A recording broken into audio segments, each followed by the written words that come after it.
Halo semuanya, selamat datang di channel YouTube saya. Pada kesempatan kali ini, saya akan memberikan tutorial cara bayar tagihan listrik bulanan di aplikasi Dana. Nah, buat kalian pengguna Pascabayar, kalian bisa bayar melalui aplikasi Dana karena biaya adminnya lebih hemat. Oke, langsung saja kita masuk ke tutorialnya. Langkah pertama, silakan kalian buka aplikasi Dananya seperti ini. Selanjutnya, silakan kalian masuk di bagian lihat semua. Kemudian kalian scroll ke bawah, terus di bagian menu tagihan, silakan kalian klik yang listrik.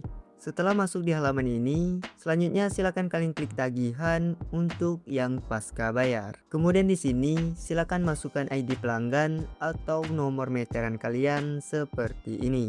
Maka akan langsung muncul detail tagihannya. Baik, untuk tagihan listrik saya bulan ini sebesar Rp155.156.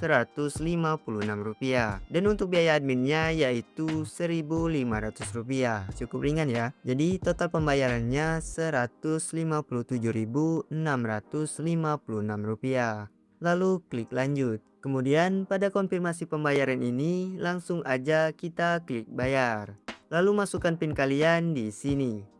Oke, jika muncul notif seperti ini, itu tandanya pembayaran kita telah berhasil. Lalu kita klik detail transaksi untuk melihat detailnya. Nah, untuk buktinya ini bisa kalian screenshot jika diperlukan. Oke, mungkin itu saja tutorial dari saya. Semoga video ini bermanfaat dan sampai jumpa.